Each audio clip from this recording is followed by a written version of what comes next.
ഇപ്പോൾ വിമാനം ഇവിടെ ഉണ്ടായതുകൊണ്ട് തന്നെ പ്രധാനമന്ത്രി രാജിവെക്കണമെന്നാണ് പറയുന്നത്. എൻ്റെ ആരോഗ്യമന്ത്രി വന്ന് ഉരുട്ടിയിട്ടതോ തള്ളിയിട്ടതോ അത്തരത്തിൽ ഉണ്ടായതല്ലോ. ഉണ്ടായ സംഭവം നിർഭാഗ്യകരമാണ്. ഇന്നിപ്പോൾ ചാണ്ടി ഉമ്മൻ മെൻസ് ഹോസ്പിറ്റലിലൊക്കെ സന്ദർശനം നടത്തിയിരുന്നു. അവിടെ ഒന്നും ഫിറ്റ്നസ് ഇല്ലാത്ത കെട്ടിടങ്ങളുണ്ട്, അതായത് വളരെയധികം തകർന്ന കെട്ടിടങ്ങളാണ് എന്നൊക്കെയാണ് വരുന്നത്. ഞങ്ങളുടെ മണ്ഡലത്തിലൊരു ഇല്ല ഉള്ളത് അദ്ദേഹത്തിൻ്റെ പിതാവ് ഉമ്മൻചാണ്ടി മുഖ്യമന്ത്രി എന്ന കാലത്താണ് ഈ കെട്ടിടം അൺഫിറ്റാണെന്ന് ആദ്യം റിപ്പോർട്ട് കൊടുത്തത്. ഒരു പൈസ പോലും അതിന് ഫണ്ട് വയ്ക്കുകയോ ഒരു നടപടിയും സ്വീകരിച്ചില്ല. അതേസമയത്ത് LDF ഗവൺമെൻറ് വന്നപ്പോഴേ അതിന് 526 കോടി രൂപ കിഫ്ബിയിൽ ഫണ്ട് അനുവദിച്ചു. കൃത്യമായി അതിൻ്റെ പ്രവർത്തനം നടത്തി. അതുകൊണ്ട് തന്നെ ഇപ്പോൾ സർജിക്കൽ ബ്ലോക്ക് 565 ബെഡോട് കൂടി 16 ഓപ്പറേഷൻ തിയേറ്ററോട് കൂടി ഇപ്പോൾ അങ്ങോട്ട് മാറ്റിയിരിക്കുന്ന പേഷ്യൻസിനെ അത്രയും മനോഹരമാക്കിയിരിക്കുന്നു. അന്ന് ചെയ്യാതിരുന്നവർ ഇന്നിപ്പോൾ LDF ഗവൺമെൻറ് വന്ന് ഫണ്ട് വെച്ച് സർജിക്കൽ ബ്ലോക്കായി സമീപകാല ഭാവിയിൽ സൂപ്പർ സ്പെഷ്യാലിറ്റി ബ്ലോക്ക് ഉദ്ഘാടനം ചെയ്യും. ഇത് രണ്ടും കൂടി വരുമ്പോഴേക്ക് വളരെ മനോഹരമായി മാറും. ഇതുകൂടാതെ നബാർഡിൻ്റെ സഹായത്തോടു കൂടി കാർഡിയോളജിയുടെ സെക്കൻഡ് ഫേസ് തീർന്നു കിടക്കുകയാണ്. മനോഹരമായ കെട്ടിടം. അതിനകത്ത് ഏതാനും ഉപകരണങ്ങളൊന്നും അത് ഉദ്ഘാടനം ചെയ്യും. ഇൻഫെക്ഷ്യസ് ഡിസീസിൻ്റെ അടുത്ത ദിവസം തന്നെ എൻ്റെ ഓൺഗോയിങ് പ്രോജക്റ്റ് തീരാൻ പോവുകയാണ്. ഇങ്ങനെ 4 ബിൽഡിംഗ് മനോഹരമായി ഇപ്പോൾ തീരുകയാണ്. മുമ്പ് ചെയ്യാതിരുന്നവർ, ഇന്നും തൊടാതിരുന്നവർ LDF ഗവൺമെൻറ് വന്നതിന് ശേഷമാണ് ഇതെല്ലാം നടന്നിട്ടുള്ളത്. ഈ ആരോഗ്യമന്ത്രിക്കെതിരെ പ്രതിഷേധം ശക്തമാക്കിയിരിക്കുകയാണ് പ്രതിപക്ഷം. അപ്പോൾ ഇപ്പോഴും ഉറച്ചു നിൽക്കുകയാണോ?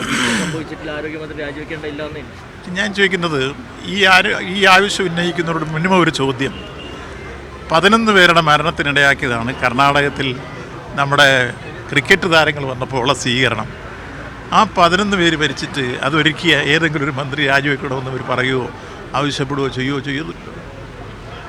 ഇപ്പോൾ വിമാനം ഇവിടെ ഉണ്ടായതുകൊണ്ട് തന്നെ പ്രധാനമന്ത്രി രാജിവെക്കണമെന്നാണ് പറയുന്നത്. അപ്പോൾ ഇവിടെ എങ്ങനെ ഒരു ഏതെങ്കിലും വണ്ടിയോടെ ഉണ്ടായ ഉടനെ ഗതാഗത മന്ത്രി രാജിവെക്കുകയാണ്. എൻ്റെ ആരോഗ്യമന്ത്രി വന്ന് ഉരുട്ടിയിട്ടതോ തള്ളിയിട്ടതോ അത്തരത്തിൽ ഉണ്ടായതല്ലോ. ഉണ്ടായ സംഭവം നിർഭാഗ്യകരമാണ്. അതിന് കാലകൂട്ടി നടപടികൾ സ്വീകരിച്ചിരുന്നു. അത് ഷിഫ്റ്റ് ചെയ്യുന്ന കാര്യത്തിൽ അപ്പോൾ ചില ഉപകരണങ്ങൾ വരാനുള്ള മാറ്റം ആണ് താമസം വന്നത്, അല്ലെങ്കിൽ അത് നേരത്തെ തീരുമായിരുന്നു. അപ്പോൾ കാലകൂട്ടി അതിന് മുന്നൊരുക്കങ്ങളെല്ലാം നടത്തി എന്നുള്ളതല്ലേ ക്ലിയറാകുന്നത്. അപ്പോൾ ഈ കാര്യത്തിൽ ആ സംഭവം നിർഭാഗ്യകരവും വേദനാജനകമാണെന്ന് അന്നേരം തന്നെ സൂചിപ്പിച്ചു. അതിൻ്റെ വിഷമം എല്ലാവർക്കും ഉണ്ട്. അതിന് പരിഹാരവും നമ്മൾ കാണുന്നു. ഇനിയൊരെണ്ണം ഉണ്ടാകാതിരിക്കാൻ വേണ്ടിയുള്ള എല്ലാ നടപടികളും സ്വീകരിച്ച് കഴിഞ്ഞിരിക്കുന്നു. നിശ്ചയമായി നിങ്ങൾ പറഞ്ഞ വളരെ ശരി. അടുത്ത ക്യാബിനറ്റ് എന്ന് പറഞ്ഞാൽ ഇന്നലെ ഞാൻ അവിടെ വെച്ച് തന്നെ വിശദീകരിച്ചു. അടുത്ത ക്യാബിനറ്റിൽ 11-ാം തീയതി കൂടുന്ന ക്യാബിനറ്റ് സാധാരണ ഈ വലിയ തുക കോമ്പൻസേഷൻ നമ്മൾ തീരുമാനിക്കുന്നതെല്ലാം ക്യാബിനറ്റിലാണ്. അപ്പോൾ കഴിഞ്ഞ ക്യാബിനറ്റ് കഴിഞ്ഞതിന് ശേഷം പിറ്റേ ദിവസമാണ് ഈ സംഭവം ഉണ്ടായി. അടുത്ത ക്യാബിനറ്റിലെ ഇതിൻ്റെ തീരുള്ളൂ. ഇപ്പോൾ കളക്ടർ റിപ്പോർട്ടൂടെ കിട്ടണം. ഈ കുടുംബത്തിൻ്റെ സ്ഥിതി, സാമ്പത്തിക സ്ഥിതി ഇതെല്ലാം പരിശോധിച്ചതിന് ശേഷമാണ് ധനസഹായം പ്രഖ്യാപിക്കുക. അത് കൃത്യമായി അടുത്ത ക്യാബിനറ്റ് ചേരുമ്പോൾ കൊടുക്കും. 11-ാം തീയതിയാണ് അടുത്ത ക്യാബിനറ്റ്. അത് സംശയമൊന്നും വേണ്ടി തന്നെ ഞാൻ പറഞ്ഞത്. മന്ത്രിയുടെ രാജി വാങ്ങിച്ചിട്ട് വേണമായിരുന്നു മുഖ്യമന്ത്രി വിദേശത്തേക്ക് പോകാനുള്ള. അതൊരിക്കലും ശരിയല്ല. ഞാൻ ചോദിച്ചല്ലോ, ഇത് ഇങ്ങനൊരു സംഭവം ഈ ഉണ്ടായ ഉടൻ തന്നെ മന്ത്രി രാജിവെക്കലാണോ അതിൻ്റെ പോംവഴി? അങ്ങനെ വന്നാൽ എത്ര മന്ത്രിമാർക്ക് നിൽക്കാൻ പറ്റും? ഓരോ സ്ഥലത്ത് ഓരോ സംഭവം ഉണ്ടായി കഴിയുമ്പോൾ. അതുകൊണ്ട് ഞാൻ ചോദിച്ചത്, കർണാടകത്തിൽ തൊട്ടടുത്ത സംസ്ഥാനമല്ലേ, 11 പേര് മരിക്കാൻ ഇടവന്നില്ലേ? അത് ആഘോഷം ഉണ്ടാക്കിയ സ്റ്റേജല്ലേ? അപ്പോൾ ഉണ്ടാക്കിയതല്ലേ?